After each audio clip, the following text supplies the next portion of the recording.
Salut, bienvenue sur Lambdaman.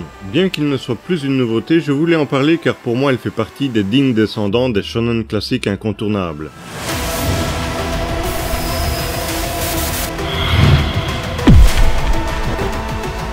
Quand je parle des shonen classiques incontournables, je veux bien sûr parler de Dragon Ball, Bleach, Naruto, One Piece, etc. Franchement, quand j'ai commencé ce manga, j'ai tout de suite vu le potentiel similaire à ses prédécesseurs. Et je ne comprenais pas ceux qui disaient qu'il n'était pas bon. On peut ne pas aimer, bien sûr, mais dire que c'est un mauvais shonen, c'est autre chose. Mais bizarrement, toutes les critiques semblaient être orientées vers le héros Asta. Toujours dans l'incompréhension, j'ai regardé le premier épisode pour un possible part 1. Et j'ai compris.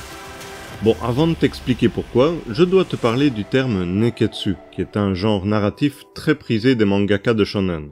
Alors, déjà, Neketsu veut littéralement dire sang chaud, même si ça nous laisse entrevoir un héros survolté de passion et de motivation, bien que certaines œuvres arrivent à nuancer cette ardeur, ce style met en scène un jeune garçon généralement seul, soit orphelin, mais aussi qui s'isole de lui-même. Il sera généralement trop gentil et trop honnête au point d'être naïf à outrance, ce qui lui apportera des problèmes, mais lui permettra aussi d'apprendre. Ses premières épreuves, ou même son idéal, vont lui donner un but ultime à atteindre, devenir Hokage, le roi des pirates, et bien d'autres buts, mais tous sont quand même étroitement liés au fait de devenir le plus fort afin de protéger les plus faibles.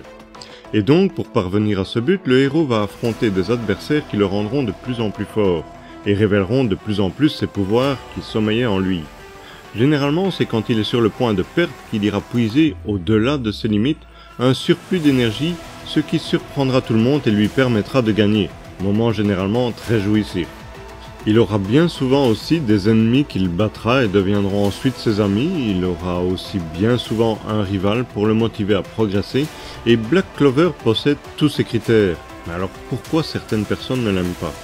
Eh bien, il faut savoir que dans certaines œuvres, au début quand le héros est encore tout jeune, il a tendance, comme les petits chiens, à vouloir montrer qu'il est là, et donc à se faire entendre.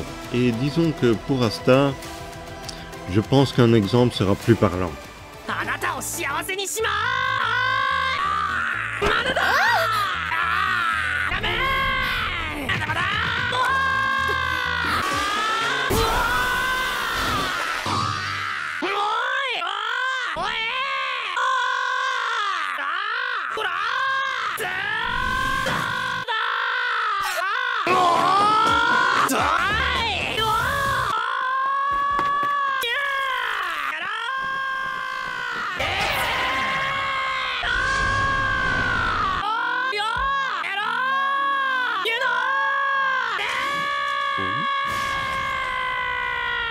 Stop.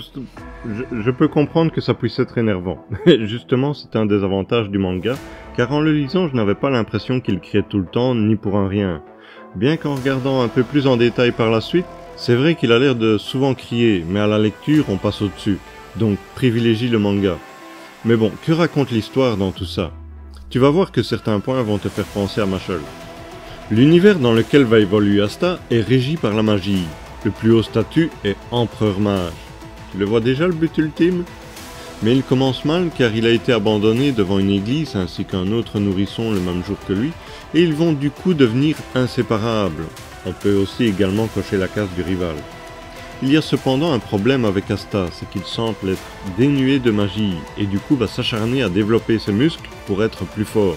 Bon, la comparaison avec Mash s'arrête ici. Lors d'une cérémonie, les jeunes ayant atteint un certain âge vont recevoir un grimoire qui va leur permettre de développer leur potentiel magique. Lors de cette cérémonie, Asta va être la risée de tout le monde car aucun grimoire ne viendra à lui.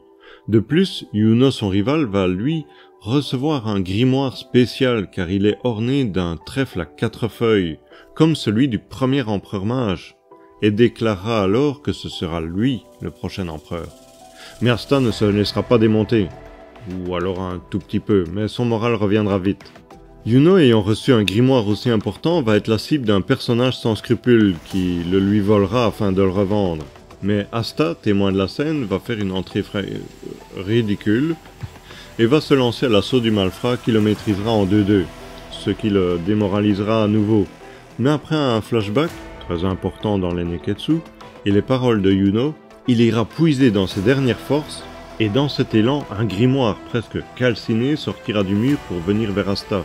Il s'ouvrira et fera apparaître une épée tout aussi noire. Mais un détail sur le grimoire ressort. Si les autres ont un trèfle à 3 feuilles qui représentent l'espérance, la foi et la charité, celui de Yuno à 4 feuilles vient ajouter la chance. Sur le grimoire d'Asta apparaît un trèfle à 5 feuilles. Et apparemment, dans cette 5e feuille résiderait un démon. Et ce grimoire serait celui d'Antimagie. Voilà pour l'introduction de cette folle aventure. Par la suite, ils iront passer les sélections afin d'entrer dans une des 9 compagnies de chevaliers mages qui sont toutes sous les ordres directs de l'empereur mage. Autant dire que Asta va encore se faire remarquer. Mais les épreuves et le résultat final seront très intéressants. Les voilà partis tous les deux dans une aventure bien remplie avec des personnages intrigants et attachants. Beaucoup de choses vont se passer au royaume de Clover, mais ailleurs aussi. Cette œuvre est réalisée par Yuki Tabata depuis 2015 et le tome 28 sort chez Kazé le 25 août. Un anime réalisé par les studios Pierrot est disponible avec 170 épisodes adaptant les 27 premiers tomes. Si tu cherches un bon shonen, celui-ci est plus que classique, mais privilégie peut-être le manga si tu as peur des cris d'Asta. Si tu as aimé la vidéo, n'oublie pas le pouce en l'air et pour voir la suite, pense à t'abonner aussi. Prends bien soin de toi en tout cas, et à la prochaine. Salut!